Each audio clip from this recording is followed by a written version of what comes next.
Good evening, Mizzou fans, on a night that may not have started so well, but ended very nicely with a 38-21 Missouri win over the Kentucky Wildcats. Mizzou's first win in Lexington, Kentucky since 2013. Missouri now 6-1 on the season, 2-1 in SEC play as they come home for homecoming against South Carolina next Saturday at 2:30. I am Gabe DeArmond here from the home office in Columbia.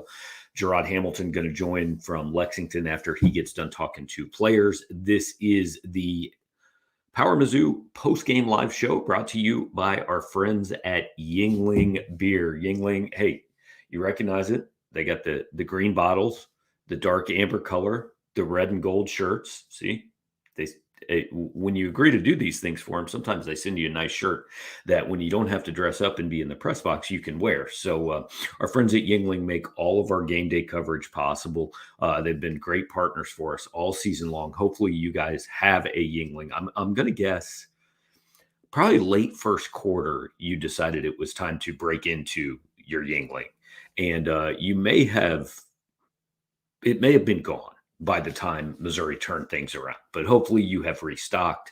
You're going to hang out with me here for a little while. We got 250 of you online right now. Appreciate that. Hit the like button, subscribe to the channel, do all those things. Put your comments in the queue. We will get to comments and questions as we go on. Producer Alex handling things for me, running all the information across the bottom of the screen. He'll have some fancy graphics. He'll be in charge of putting your comments on the screen. All I've got to do is sit here and talk until Jarod gets done with interviews. So at the end of a quarter, this game was 14-0 Kentucky. Kentucky had 151 yards on 20 plays. Missouri had 16 yards on, I don't remember exactly how many plays, but it wasn't very many. Over the last three quarters of this game, Missouri outscored Kentucky 38-7. They had 308 total yards. Kentucky 308 yards after the first quarter. Kentucky after the first quarter had 148 yards, but 68 of them came on the final drive of the game that ended in turning the ball over on downs inside the 5-yard line. Mizzou defense, 3 takeaways.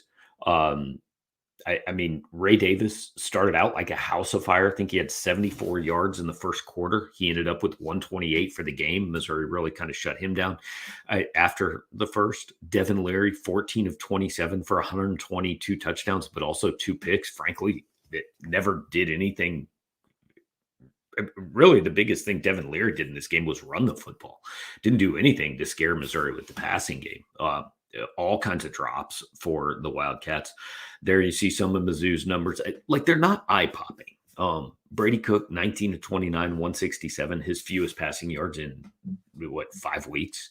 Cody Schrader, 20 carries for 71 and a touchdown. That 19-yard touchdown kind of did in things, really put Missouri up 35-21. But again, most of the night, I mean, Cody Schrader at one point had 14 carries for 27 yards. His last 6 carries went for 44 yards and a score. Theo Weiss had 6 for 58 and a touchdown. Luther Burden shut down, 2 catches, 15 yards. Mookie Cooper had a couple big catches, but 29 yards. Brett Norfleet had a season's worth of production for Missouri tight ends, 4 for 40. But again, the number's not eye-popping. But especially the way this game started. Like, I want your guys' opinion on this. I think it's the biggest win of Eli Drinkwitz's career. I think it tops what they did against K-State 4 weeks ago. It puts them 6-1. And I understand if there's a part of you that goes, man, how close are we to 7-0? I get it. LSU's boat race in Auburn tonight. LSU looks pretty good, and Missouri could have beaten them. I choose not to focus on that. I think, I thought best case scenario. I mean, I could have seen 6-1 for this team at this point, but it was pie in the sky stuff. And at the end of the first quarter at 14-0, I didn't see it happening. And so let's talk about the real hero of this game. Luke Bauer's quarterback rating for his career is now 757.6. If you don't know Luke Bauer, he is the Missouri punter. I don't blame you for not knowing him necessarily. he took over a few weeks in. He's done a fine job punting, but who knows the punter? So Luke Bauer, 1 for 1 for 39 yards and a touchdown to Marquise Johnson in what has a chance to be the signature play of the season. We all think back to 2013, and it was the double pass, right, from LaDainian Washington to Bud Sasser, or vice versa. I think it was Bud that threw it and Washington that caught it. So we all think back to that as the one that kind of springboarded the season, right? If Missouri ends up 10-2, God forbid 11-1, which I don't think is completely out of the question, that's the play that I think you're talking about, is the Luke Bauer fake punt to Marquise Johnson. There were a few. The amazing thing is it didn't surprise Kentucky. Like when they showed Luke Bauer trotting onto the field, I'm thinking they're down 14-0 and Eli Drinkwitz going to punt from the 39-yard line. What's he doing? Like, at least kick a field goal. And Kentucky was not a bit surprised. They had like 8 coaches waving their arms, screaming, safe punt. They sent nobody back. But they had man coverage on Marquise Johnson on one side of the field. And Luke Bauer, I don't even think he looked at Johnson. He just raises up and fires. And it was a hell of a throw for a punter. I mean, it was a pretty good throw for a quarterback, but it was a hell of a throw for a punter. And then give Marquise Johnson a lot of credit too, because I think it's possible he got away with the shove there. But he went up and made a tough catch, and then he stayed on his feet and he went in the end zone, 39 yards. And I mean, it was in that moment that game flipped. It was almost immediate. Kentucky didn't score again before halftime. Missouri put up 17. They had the lead at halftime in a game that honestly they did not show up in the first quarter. There's going to be a lot of receipts posted on the board, I think.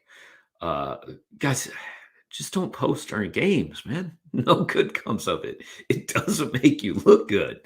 But I understand. Hey, I at 14-0 in the middle of that drive where Missouri ended up on the fake punt, I texted a few of my friends. I said, yeah, it might be over, and credit to this team. I don't think this team comes back last year from that. Not just Brady Cook. I mean, guys, the defense was awful the first 2 drives. They were getting gashed, and all of a sudden they were great. Darius Robinson, awesome tonight. Johnny Walker, awesome tonight. Chris Abrams-Drain is making himself so much money this year. Marcus Clark, interception. Tyron Hopper went from, a guy that was thrown around like a rag doll on Kentucky's first couple drives to a guy that played a solid game. Joseph Charleston came through with the huge turnover forced. He punched out a fumble. J.C. Carlisle played a nice game. Sidney Williams, Trevez Johnson, Drayden Norwood, these guys all played more tonight than they have in a lot of games. I thought Dalen Carnell was noticeable. Philip Roach had a sack, a true freshman. Christian Williams and Jaden Jernigan had got in the backfield. They hadn't really done that all year. So all of a sudden, we saw the Missouri defense we thought we were going to see. And look, is Kentucky a great team? I got no idea, guys. I really don't. I mean, they're 5-2 now.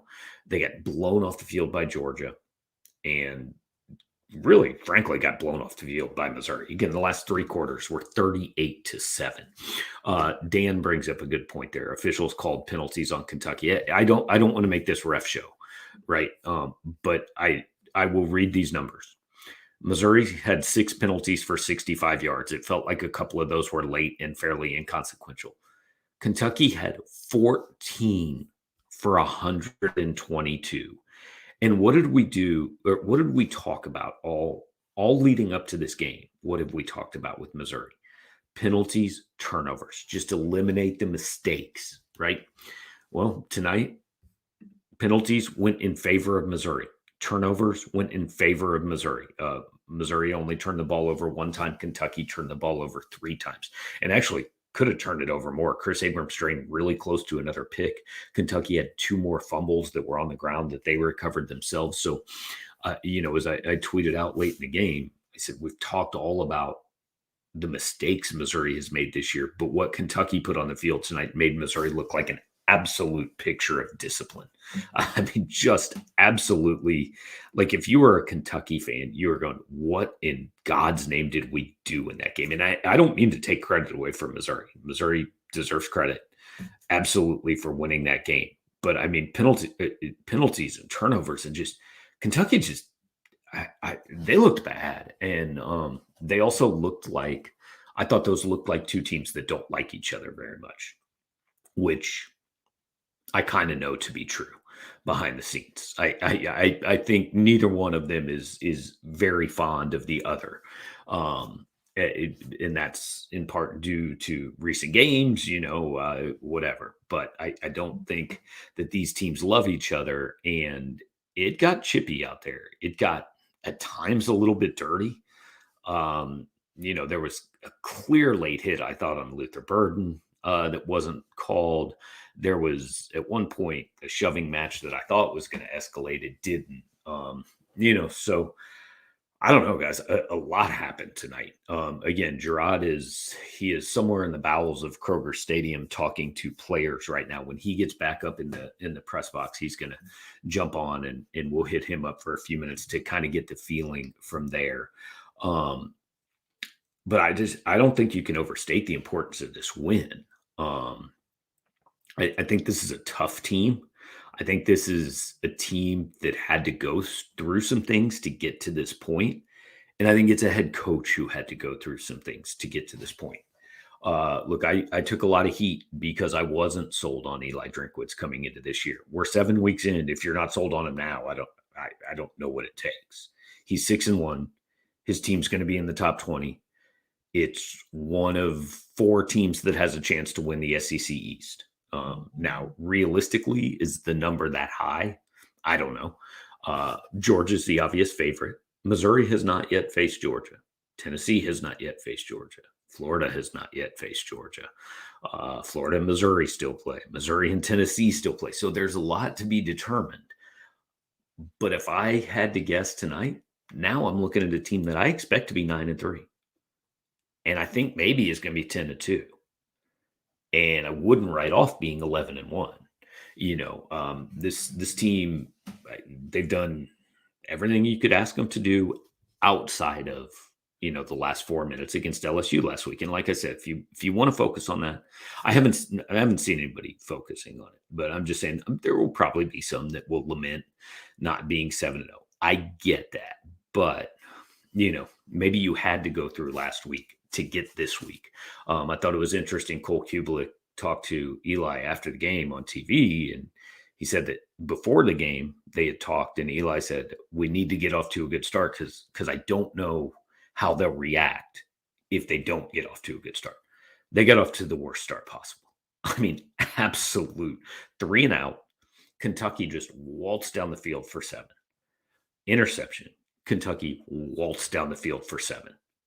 I mean, at that point, it was, it looked like they were playing 2006 Texas. That's what Kentucky looked like in that first drive. And Missouri went all the way, gets to the 39. And again, Luke Bauer he just changed the season, guys. Like, it's Luke Bauer came in as a walk-on backup punter, and he just changed Missouri's season. Think about that. That's something, man. Stewart points out the freshman class has some contributors. Totally agree. And they're maybe not the guys we thought they were going to be, right? Daniel Blood caught a couple passes last week. We expected Brett Norfleet. Did anybody have Marquise Johnson as the star receiver out of this freshman class? I'm not sure. Did anybody have Phillip Roach playing? I'm not sure. So they're getting some contributions out of some of these guys. Marvin Burks is out there now and again, and that's nice.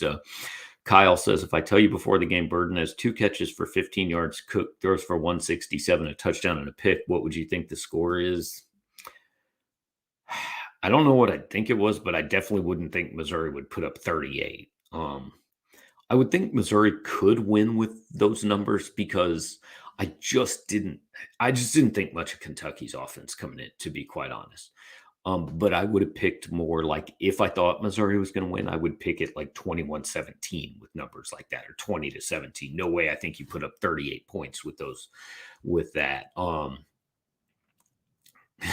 Andrew says, I can't believe we never heard about Luke Bauer during the QB competition this offseason. I mean, I thought the best part of the game was the shot that the TV cameras had of Brady, shaking Luke Bauer's hand. And I'm not a great lip reader, but I swear that Brady said, "Are you kidding me?" I mean that like I said, that was legitimately a good throw. I mean, it was a spiral. He's got a good arm. He put that ball, what, I don't know, 35, 40 yards in the air because he's standing 10 yards behind the line of scrimmage when he throws it. So truly great stuff from Luke Bauer. Too simplistic says, should Burks be starting or am I being too overzealous? Here's the thing. When we haven't seen somebody, it's easy to think, well, he's got to be better than the guy in front of him, right? I I don't know how good Marvin Burks is. He's had a couple of flashes, but is he ready to be out there every down in the SEC? I've got to think if he was, he would be. Um, Joseph Charleston, I thought had struggled at the beginning, but like I said, came up with a huge play, punching the ball out, causing a fumble.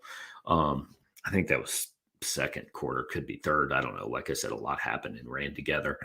I thought Carlisle played fine tonight. I don't know that he's the NFL guy. I thought maybe he was 2 years ago, but I thought he was okay tonight. So I don't think I'd change much with this team right now. They made the change at tight end. Bench Tyler Stevens. I did see Stevens out there. He did play, but Brett Norfleet started. He caught 4 passes for 40 yards. I think on 4 targets. I don't have. Let's see. Yes, I do. 4 catches on 4 targets. 28 of the yards after the catch was very close to getting a touchdown. Missouri ended up punching that one in anyway, but I think Norfleet went down at like the 1 or the 2. So they made that change. We all knew that change was necessary, guys, right? I mean, we knew it was. But other than that, like, I don't know, Cody Schrader, I know halfway through the game, a lot of people were thinking, man, what's going on? Well, you know what Cody Schrader does? He just kind of taps and taps and taps. And then at some point in the third or fourth quarter, he's going to break you a run. He does it in almost every game. Matt's wanting to know who is running back 3. I don't know. The depth chart says it's Jamal Roberts, but at this point, again, like, they put up 30 points in 5 out of their 6 games. The issue isn't offense. I don't think I'd change much. I'm not going to nitpick snap counts and things like that when they're playing really well on that side of the football. David says you could feel the difference in energy between the two teams when they took the field. And look, I normally am not big on this. Like, they're flat. They don't look like they want to be here. But it's sure, maybe it's just easy to say because they played so poorly in the first quarter, but that's sure what it seemed like. I mean, it just seemed like Missouri had no juice, and Kentucky obviously had this huge home crowd behind them, and everybody was up and all that. And that place does get loud. It doesn't hold as many as a lot of SEC stadiums, but it can get really loud. I think Kentucky fans kind of have adopted this series is like a rivalry and a thing that they're really into. And so I think they were up for that game. It was homecoming, all that. So clearly Kentucky had all the energy. And then again, it was just one play. It was just one play, just flipped the whole thing. And it was crazy because it seemed like that had happened again in the third quarter, right? I think what I had actually forgotten in this is that Missouri's ahead 20-14. They get, I guess it was a blocked field goal. It didn't really look blocked to me, but the TV guy said it was, and other people said they thought it was. So almost had to have been, because I can't imagine Harrison Beavis comes up that short on a 42-yarder. But anyway, he comes up blocked, and Kentucky then on third down or on second down, Devin Leary throws a terrible pass. He was hit by Jaden Jernigan, floats one out, and Chris Abrams-Strain looked like he intercepted it. Well, they reviewed it, said he didn't intercept it. Kentucky keeps the ball. They end up just marching down the field for a score, take the lead 21-20. And it seemed like that missed interception was going to flip the momentum again. Credit to Missouri, they didn't really let that happen. They came back, retook the lead 26-21 on one of the slicker plays you'll see. It was the little fake pitch to Luther, and then Brady ran it right and scored. Really nice play call by Kirby Moore there. The ones that work are always nice play calls. But went up 26-21. Then Kentucky committed 2 personal fouls, I believe, on the same play to move the 2-point play to the half-yard line. And Schrader pushed that in for the 28-21 lead. But that was the biggest answer of the game. I mean, was one of two. Answering at 14-0 is huge. But then Kentucky retakes the lead 21-20. And Missouri answered again. And they did that last week against LSU, right? They fell behind 35-32, and they went down the field and they took the lead back. K-State comes back and ties the game. Missouri goes down and wins it. This is a team that has shown a maturity and a toughness and an ability to do those things that hasn't been there in previous years. We'll get to more of your comments and stuff shortly. I want to say, though, like, we got 680 people on here, guys. This is fun. That's awesome. Really appreciate all you guys hanging out here with us. Make sure to hit the like button, subscribe, all that while you're here. I'll put a podcast up later if you listen on that. Share that on social media. But while you're here, remember, this is the Yuengling postgame live show, and it is made possible by our game day partnership with the folks at the oldest brewery in America.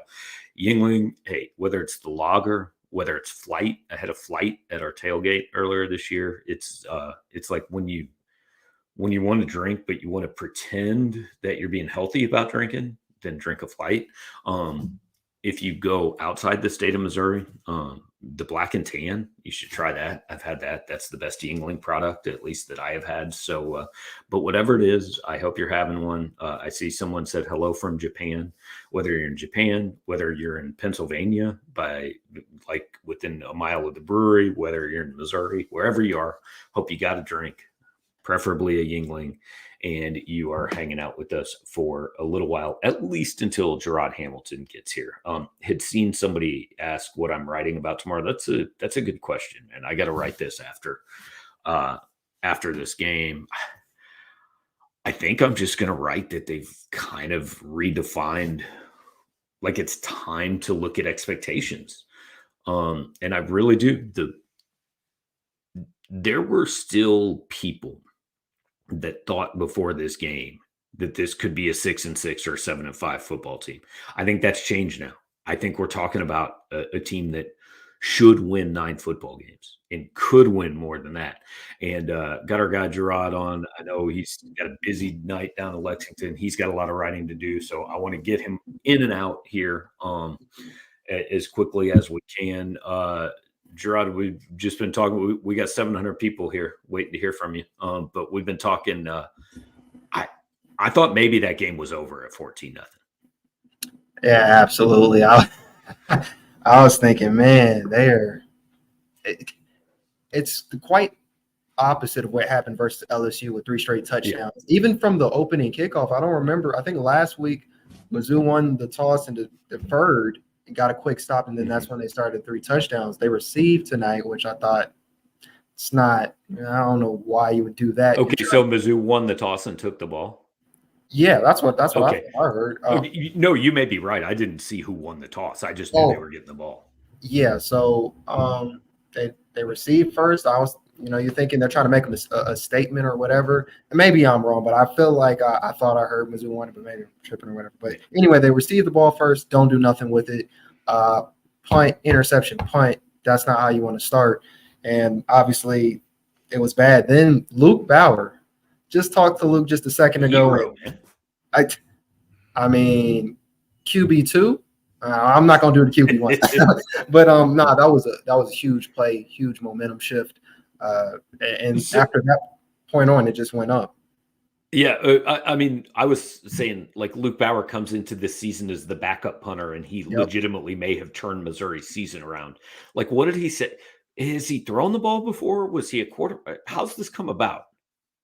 Um, Or what did he yeah, say about the well, play? yeah. So I asked him basically exactly that. As far as you're a walk on. You're not even a starting punter, and here you go. Not only are you the starting punter, you're making a touchdown passes, and he basically was like, well, it wasn't that big of a deal because he was a baseball player. So he's like, I know I Okay. can throw the ball. And he said when he seen Marquise, he was like, there's no way I can overthrow him. So Luke doesn't have much to say, but I think he and Brady Cook, we also talked to him, kind of knew the importance of that. If you didn't already tell them, I had a big fiasco just trying to get down to. I'm keeping my composure cool because Missouri won. So all of this is worth it because y'all are happy and stuff. But Drink was nice enough to, right after the presser, because once he starts, they won't let you in. But he saw me outside. He gave me a minute and basically got to ask him 3 quick questions. And one of them was just about the poor start. And, it's complimentary football, something they didn't do last week. That's something he said, throughout the week. They weren't complimentary enough. And then add in the penalties and all that bad stuff they did versus LSU, you've seen, a lot of that stuff taken away. And then the defense, sacks, fumbles, takeaways, all that good stuff.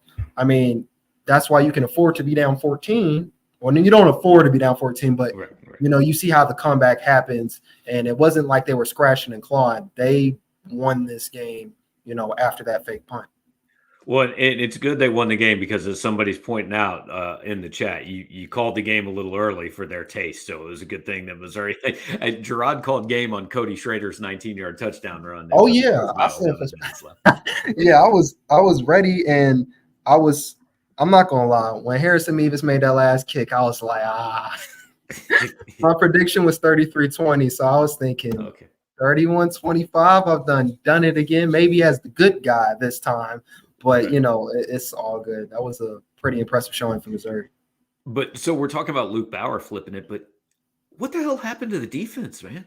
They went from, I mean, because it was ugly those first two drives, man. There Absolutely. was no mystery to it. It was just hand the ball to Ray Davis and watch him make Missouri look terrible.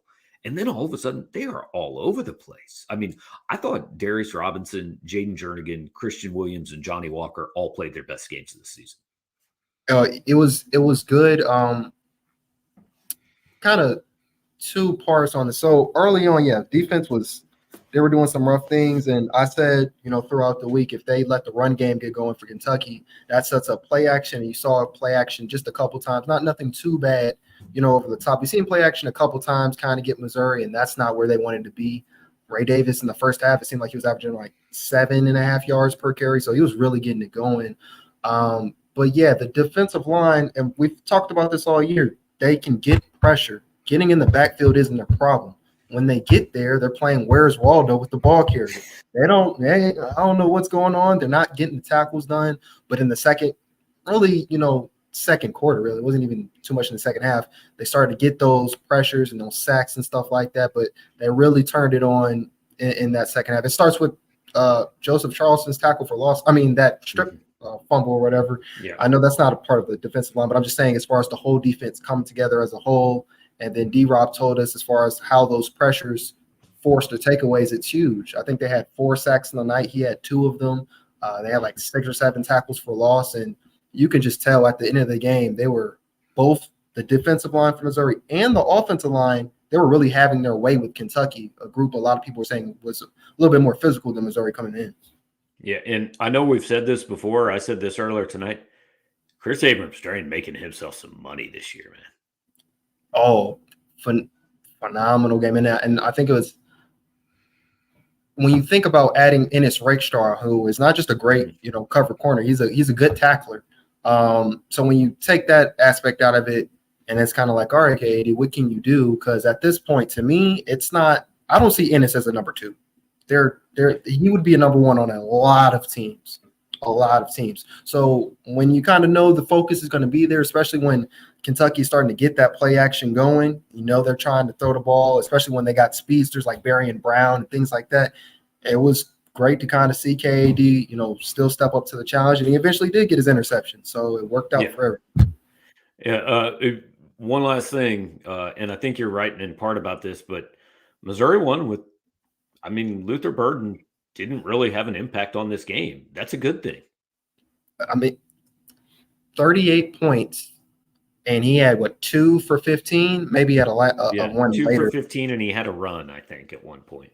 So your best player, playing like the best wide receiver in the country is a non-factor as statistically, and you still put up 38 points after spotting the other team 14.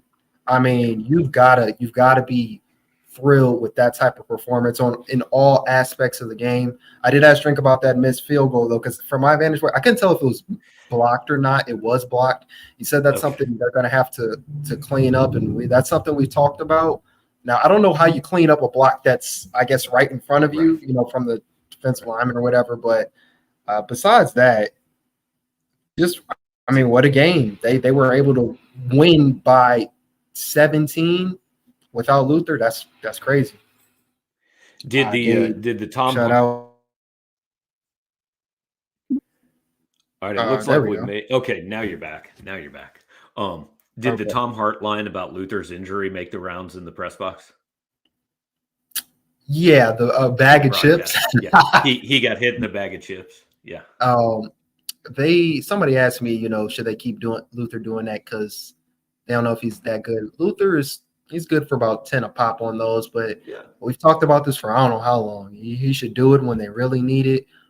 Speedy Johnson, when he was doing kick returns, I was thinking Yeah. He have him looked do it good. because there was a couple times where I was just like, don't do that. And then he ended up getting past the Right. 25. And it's just like, well, when you're fast enough, you can afford to catch the ball and wait a second and think, all right, I'm gonna do it. Like Yeah. he's got the speed, so maybe let him do that. Yeah, but I mean, I know you got a ton of stuff to do, so we don't want to keep you. I want to let you get to writing and get back to your hotel and all that. So we'll let you go and look for the coverage throughout the night, man. Yeah, it's Gabe. At this point, I don't know by the time I'm finished, I may just start driving back. I don't know. It's gonna That be seems brutal. awful. Again, y'all forgive me for the craziness with the Kentucky people. I almost lost my mind talking to these people, but y'all won, so y'all should be happy. Right, exactly. All right, man. Appreciate it. All We'll let you go. right. Jarod Hamilton live from Lexington 1 and 2. Get him on for a few minutes, but again, he was guys. I don't think you understand how hectic sometimes it is getting to these press conferences on the road. You don't know where you're going.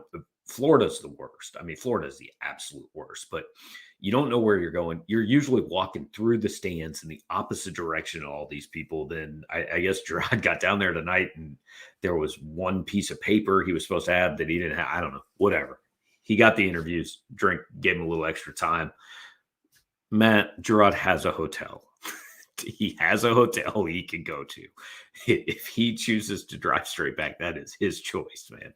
There is a hotel room that has been paid for. So, but yeah, Jarod will have stuff all night long. I'll have a column after the show. Wanted to hang out here with you guys for a little bit. Sam Wise says the Yuengling shirt made him remember to go get a flight out of the fridge. That's awesome. Appreciate that. Again, we peaked, I think, at a little over 700. A few of you left since Jarod left, but that's okay, man. You're here for Jarod. I get it. You've heard me talk for a while already. After Jarod said his thing, everybody's checking out, and that's good, man. But no, overall, again, absolute. I mean, I don't know if it's the signature win. I don't know if it's Eli's best win, but it's in the conversation, right? We can leave behind the 500 stuff. He has, I mean, low key, he has matched his career high in wins in 7 games. They're 6-1 after 6-7 to 6-7. He's never won more than 6 games. I think he's going to win number 7 next week. TV Farwell's asking the new ceiling. Probably 10-2. 11-1's not impossible, right? But like I think even if you manage to beat Georgia, there's a letdown or a look ahead somewhere else there. So I think the realistic ceiling for this team right now is 10-2. Is it too early to look past 8? I mean, what we said before this game still holds true. every game on the schedule is winnable, but everyone is losable as well. I mean, Florida doesn't look terrible. They're 4-2 right now. South Carolina, I mean, almost had Florida beat. I don't think they're going to come here and beat Missouri next week, but it wouldn't be the biggest. Like, I think Missouri will be like a 5-point favorite, maybe 6-point favorite, something like that. So it wouldn't be the craziest thing ever. Arkansas, I mean, hung with Alabama, and I know this is not vintage Alabama, but they went down and came back. So my point is there's no gimmies left either way. So is it too soon to start taking 8 wins for granted? Yeah, probably. It's just, I know this is so boring and I hate it. It's just one at a time, guys. It's just go get the next one. And once you do that, then let's see where you're at. But I think this is a team that should be thinking about playing on New Year's Day, playing in, maybe in one of those New Year's Six bowls. I mean, I think that's where they should set their sights. I think that is a realistic goal for this team, and that's not something I thought I would have said 6 weeks ago. So, again, appreciate everybody being here. It's been a little crazy. This is how we'll do road games. It'll be me for a while, and then we'll just bring in Jarod as a guest from the press box because he's got so much to do. Home games, obviously, we both do it from Faroe, as we will next weekend. But appreciate all you guys that hung out here with us. Truly, again, 700 people, man. That's crazy. Shoot, when I started this thing, our site didn't even have 700 people on it that could have watched. So appreciate you guys being here. Hit the like button, subscribe, share it with your friends, do all those things. More important than that, honestly, tell them about Yuengling. Again, they're the people that allow me to pay for a hotel room for Jarod. I want to stress, I paid for a hotel room for Jarod because of our partnership with Yuengling. I was able to do that, so he is not sleeping in the press box in Lexington, Kentucky before he drives home. But look, it's still only 11 o'clock. I'm sure there's still some games on TV. I got a column to write. Jarod's got some stuff to do. All you guys got to do is go grab a Yuengling and find a replay of the game. I would suggest skipping the first quarter. Just watch the last 3. You'll get the point. Thanks to Alex behind the scenes, everybody watching. We'll talk to you later.